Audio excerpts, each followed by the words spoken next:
Como está proposto, amados, a ideia é abordar esta noite a santidade que convém. Seria então interessante iniciar perguntando: há alguma santidade que não convém?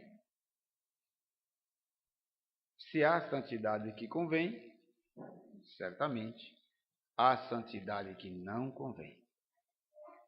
Claro, qual seria essa santidade que não convém? Aquela a quem Deus há muito tempo vem reprovando. Não é agora, não é a igreja de Vila Otália, não é o presente século, são todos os séculos que já foram presentes. Há muitos anos que Deus relata pelos seus profetas, pelos escritores da Sagrada Palavra, qual é a santidade que não convém. Lembre-se que em Isaías, que é um dos últimos, o caminha para ser os últimos profetas do Antigo Testamento, ele é bem enfático e diz: eu não aceito mais estes cultos. Ora, se o culto deve ser prestado por vidas santas, se o culto deve ser, no mínimo, para alimentar ainda mais a vida dos santos que aqui louvam ao Senhor e em qualquer lugar que estiverem fazendo isso hoje, como é que recebe um recado desse de Deus? Não recebo mais os cultos de vocês. Realmente seria assustador escutar isso. Mas isso é para demonstrar que, de fato, é possível que nós prestemos um culto que não agrada a Deus. E este culto que não agrada é uma atitude de santificação que não chega ao trono da graça divina. Então, está muito evidente que há santificação que não agrada, que é esta prática da hipocrisia, que é a prática de não viver a palavra que prega, de não viver a palavra que lê, de não viver a palavra que canta. Esse é o tipo de santidade que não agrada a Deus, que não convém. Domingo passado, nós terminávamos o sermão com uma palavra que também estava na pastoral. Diz Deus: sem fé é impossível agradá-lo. Então, quando nós cultivamos a nossa fé, nós tratamos dessa vida santa. A fé é o que, sendo tratado, nos chama a atenção para uma vida de compromisso com o reino de Deus. E aí começamos a entender o que de fato passa a ser esta vida santa. Com esta introdução, recordo mais uma vez o texto de João 4,34, quando faço uma relação com o que diz Jesus Cristo. Quando perguntaram a ele o que era que contaminava, ou seja, qual seria a vida santa reprovável, ele diz: é aquilo que sai da tua boca. Então, o que sai da minha boca é fruto do que eu me alimento. Se eu não me alimentar desta comida, como foi lido agora pelo diácono Humberto, se não for lido e absorvido e praticado, o que vai sair da tua boca? Era esta a tristeza de Davi. Ele imaginar o que saiu da boca dele naquela história que todos nós conhecemos, da qual ele aqui se derramava em prantos diante do Senhor, dizendo: torna a dar-me alegria. Perceberam? Que um homem segundo o coração de Deus, se não tiver cuidado, a sua vida santa é reprovada, pois quem olhava para ele era o santo homem de Deus, o grande rei. Como muitos casos, se nós fôssemos contextualizar, teríamos exemplos, lamentavelmente bastante, para demonstrar que determinadas vidas santas não agradam a Deus. Daqui vem uma carta apostolar bem objetiva, bem direta, a um povo religioso, extremamente religioso, que começava a receber uma grande leva de novos convertidos. Era o cristianismo que se expandia. Eu até reforço isso, não seria talvez ainda o que se chamaria de cristianismo, mas os seguidores de Cristo que iam além fronteiras. E começava a ser advertidos pela prática da santidade. Nesse capítulo 8, também se estende ao 9 até o 10, o apóstolo Paulo está dizendo: é necessário ter uma vida no Espírito, é necessário cuidar da vida interior, é necessário atentar para isto. Então, esta carta cabe a nós esta noite, para discutir, estudar qual é a santidade que convém. E esta vida santa, que vai agradar a Deus, é a mesma que me traz a alegria de viver bem, que era a alegria que Davi pedia no texto da contrição. Então, com estas relações, estamos diante de um texto antigo, bastante renovado, porque ele dirige a nossa natureza espiritual. Ele está dirigido à nossa nova natureza. É, de fato, uma palavra a quem já vive nos braços de Deus e para quem não vive ainda, a curiosidade de saber que na palavra encontra-se uma instrução para uma vida santa e agradável a Deus. Por essa razão, esse texto está aqui. Vamos observar que estes capítulos iniciais, depois do 5º capítulo em diante, é um contexto bastante rico de informações paulinas para esta vida interior, que é o que nós vamos justificar como uma vida santa que agrada a Deus.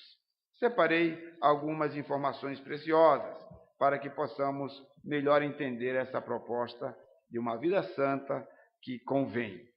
Vou ler na versão que lemos com os irmãos, que fica mais fácil para nós dominarmos as explicações. Vejam, porventura, o versículo 3. Porque se viverdes segundo a carne, caminhais para a morte.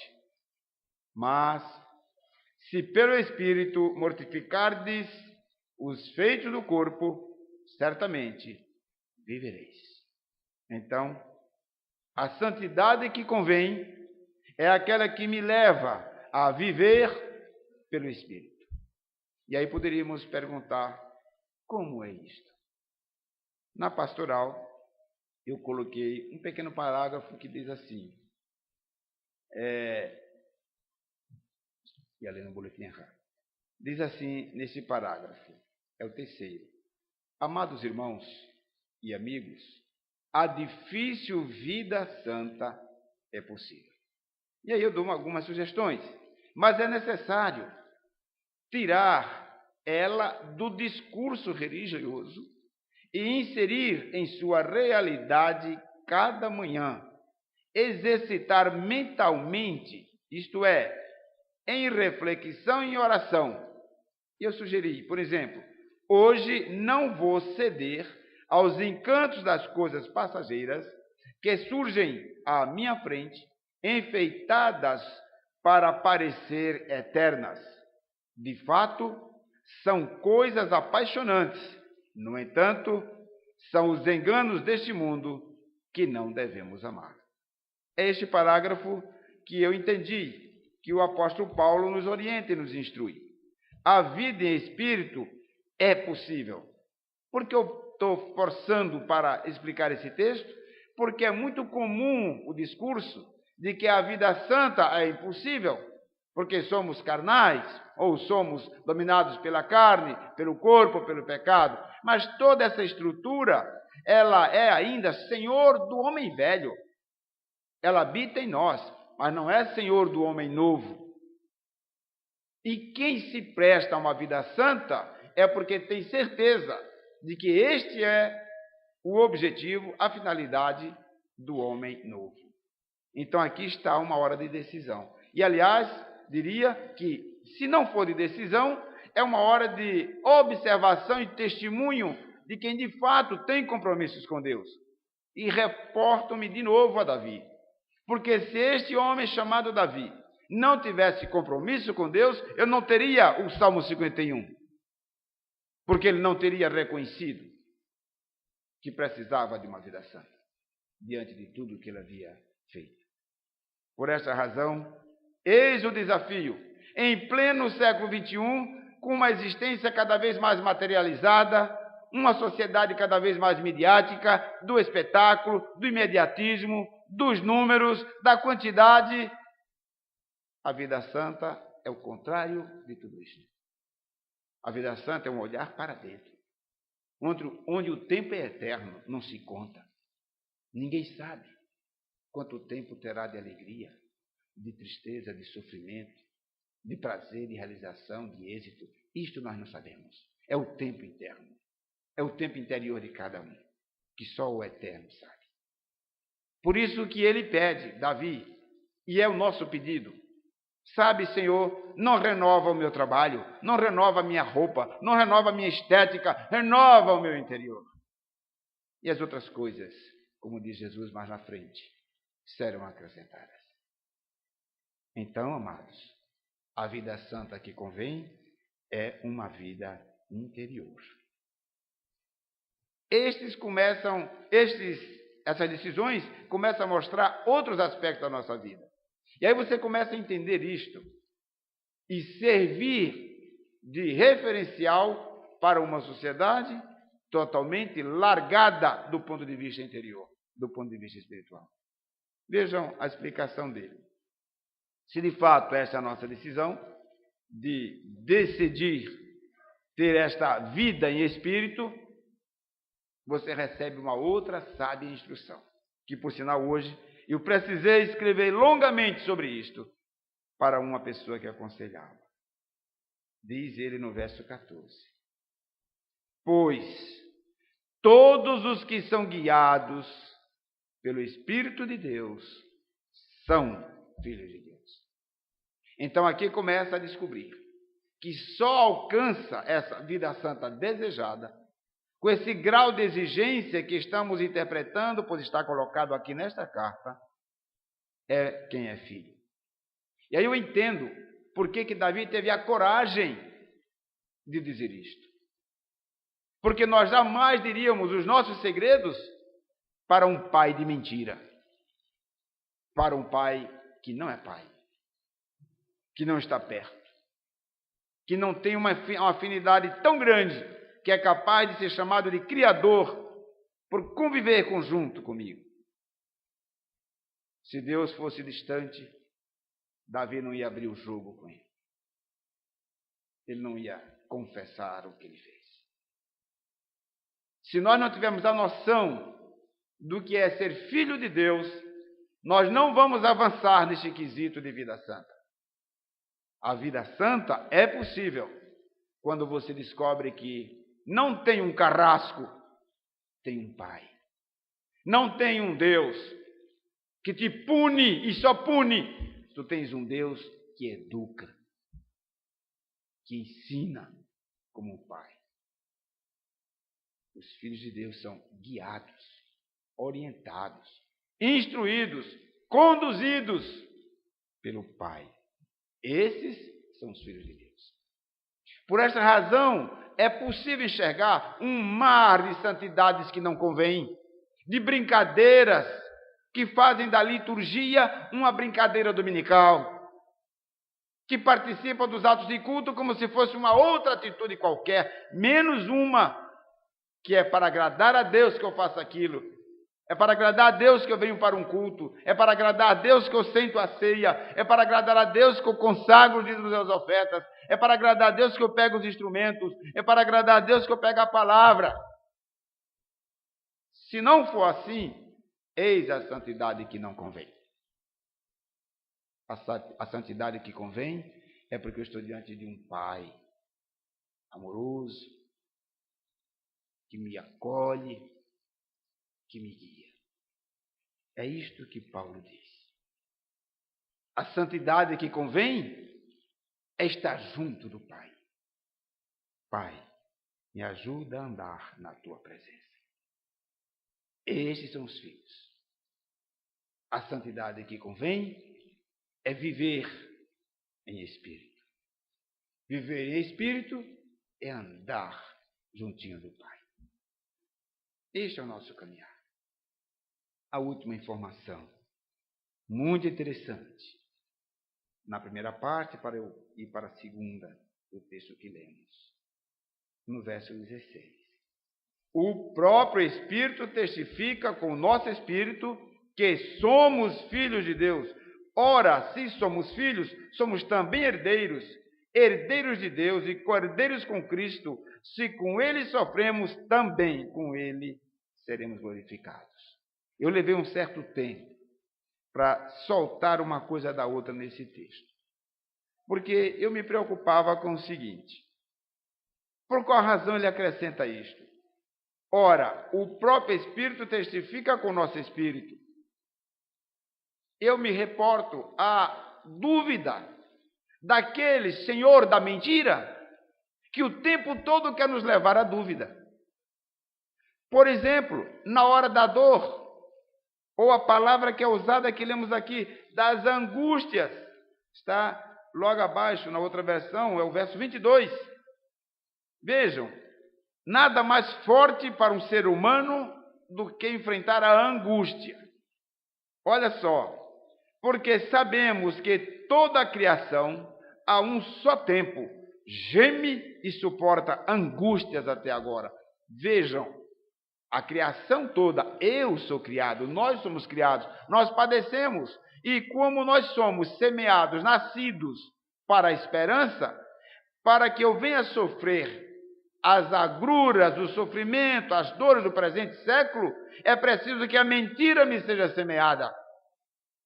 É preciso dizer, não é bem assim, come. Não é bem assim, desobedece. Não é bem assim, larga a mão disto. Relaxa essa vida santa. Você pode ser santo em casa, ou outras formas que não faltam para aparecer. Aí entra o peso dessa palavra. Se esta dúvida vier à tua porta, bater no teu coração, o Espírito de Deus reluta contra ti, enfrenta contigo. Não é assim. Você é. A tentativa é, você não é filho de Deus. Mas é uma maneira grosseira, não é? Então é mais fácil dizer, todos são filhos, não fazendo a distinção entre criatura e filho, não percebendo que a criatura é aquele que, se não reconhecer Deus como Pai, é uma criatura igualzinha a mim, que rejeita tudo da sua vida. Rejeita a forma como nasceu, o nome que tem, o sexo que tem, a profissão que tem, a esposa que tem, o filho que tem, o marido que tem, rejeita tudo. Por quê? Porque longe do Criador, longe de Deus, o seu coração recebe outras instruções. Não é assim. Tu não é filho, coisa não. Se não tem nem pai, logo não és filho. Não tem como você clamar a quem não existe. Paulo reforça. O próprio Espírito testifica com o nosso Espírito, somos filhos de Deus. E se somos filhos, nós somos herdeiros com Cristo. Somos herdeiros de Deus, co-herdeiros com Cristo. E aí vem o que muita gente tem esquecido e deixado de lado. Se sofremos, com Ele sofremos. Olha que referência. Com Ele sofremos, seremos também glorificados. Não perca essa esperança. O sofrimento de um filho vai ser leal ao pai, sofrerá com o pai sofrerá com ele. Quantas vezes eu poderia acrescentar aqui, imaginar a figura de um Deus sofredor pelos nossos erros de filhos. Filhos desobedientes, filhos que sabem que tem o que fazer e não faz. Quantos podem estar dando sofrimento a ele esta noite? Que deveria estar glorificando o nome de Deus pelas bênçãos tão grandes recebidas, contudo, não veio louvar, não foi a outros lugares para louvar a Deus, não fez de onde estar o seu lugar de adoração. Como o pai se sente? Coloca-te no lugar de pai. Coloca-te nesse lugar de orientador espiritual de alguém e perceba o que Deus sentiria se humano fosse. Para você ter uma ideia do que um pai sofre quando não vê o filho voltar para casa. Esta é a lição. de uma santificação que convém. Vida em espírito, não esquecer que esta vida em espírito é possível, porque nós somos filhos, daí a afetividade, e o que mais incomoda a vida santa, não tendo outros argumentos, é negar que você é filho. E aí ele reforça, sim, nós somos filhos. E se vier o sofrimento, sofreremos com ele. E saiba, com ele seremos glorificados. E aí eu concluo com a parte final, porque ele descreve o mesmo tema. Essa parte do verso 18 até o 25 é a descrição do sofrimento e que a glória virá. Então eu resumi esta parte final do último argumento e da consideração final das conclusões, quando ele diz assim no verso 23. E não somente ela, as angústias, os sofrimentos, as coisas que tivemos acima. Também nós que temos a primícia do Espírito, igualmente gememos. Estão lembrados que eu disse há pouco tempo? Toda criatura geme. Não estamos fora, estamos num mundo que sofre. Igualmente, todas as primícias do Espírito, igualmente gememos em nosso íntimo, aguardando a adoção de filhos, a redenção do nosso corpo. Eis a razão do sofrimento ser físico também, porque na esperança fomos salvos. Salvação, santificação que convém, é aquela que jamais perde a esperança. O que traz uma desconstrução da vida santa é a perda da esperança. Quando eu tenho a esperança de me encontrar com o meu Pai, eu vou relembrando o tempo todo o que este Pai me ensina, o que Ele me ensinou, o que Ele deseja que eu faça, como Ele quer me ver, como será o nosso encontro. Enquanto essa esperança permanecer, eu sou o zeloso. Ele vai me querer ver com a roupa azul, camisa branca. Ele quer me ver assim, ele quer me ver daquele jeito. Ele quer me ver com barba ou sem barba. Ele quer me ver como ele me via. Se perder essa esperança, aí você começa a relaxar toda uma estrutura interior. Você vai relaxando de ler sua palavra, de adorá-lo na beleza da sua santidade, porque, afinal de contas, você já perdeu a esperança de encontrar. Esta é a santificação que me convém. Uma santificação formal, que vem quando quer, quando não quer, quando dá, quando não dá. É uma relação relapsa de filho e pai. Esta santificação não convém. Convém uma vida santa, cheia de esperança. Como ele descreve aqui, convém que nós jamais tenhamos uma outra esperança que não seja esta. Por quê? Porque na esperança fomos salvos. Ora, esperança que se vê não é esperança, pois o que alguém vê, como espera. Mas, se esperamos o que não vemos, com paciência o aguardamos. Uma vida santa é, sobretudo, paciente. Esta é a santificação que convém. Amados, preste bem atenção. A paciência vai exigir de um corpo bem tratado, que vai saber ouvir, que vai saber ver, sem perder o controle. É aquele que se prepara, aí volta ao parágrafo. É possível quando você diz, não vou me envolver com o que eu vou olhar na rua hoje. Não vou me envolver com o que vão postar na internet hoje. Não vou me envolver com as ligações que não agradem a Deus. Se não souber cuidar disto, nós vamos estar desestruturando uma vida santa tão necessária. Palavras que tiram-nos a nossa esperança. Ah, fulano foi eleito, agora acabou tudo. Minha esperança não estava nele ou nela. Como é possível não perceber isto? Percebam, estas são as vidas santas que não convêm, que os ventos contrários abalam a nossa esperança. São esperanças superficiais, construídas, conforme diz o salmista, naqueles que confiam em carros e cavalos. Nós não. Nós confiamos em Deus. Somos filhos de Deus. Ele testifica isso conosco. Não deixe lugar para dúvida. Esta certificação convém. Dia após dia, serei um homem, uma mulher, um jovem, um ancião, uma criança, cuja esperança vai ser alimentada pela paciência. O maior inimigo da esperança é a impaciência. Cuide bem disso. Paciência tem muito a ver com as nossas atitudes. Saber administrar as tuas atitudes. É fundamental que a vida santa conduza esse interior para uma vida paciente.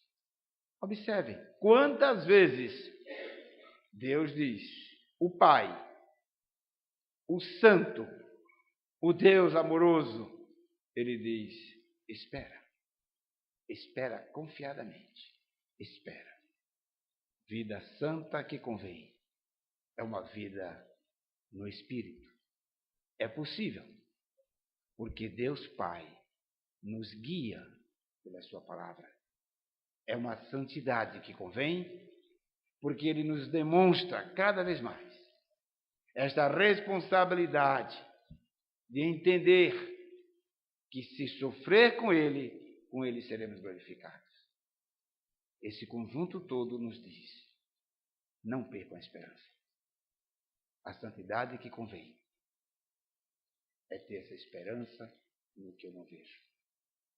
Não estou vendo resultado algum, pastor, nisso. Não dá mais para esperar. Então, se não vê resultado, eis a esperança. É aí que tem a esperança. Quando você vê, você já se livra, se defende, aumenta, abaixa, vai para a cotação, muda de cotação, compra viagem, muda viagem, você faz tudo, você está vendo? Quando não vê, aí é Deus quem vê. Aí você diz, pois é em ti que confio. Amém.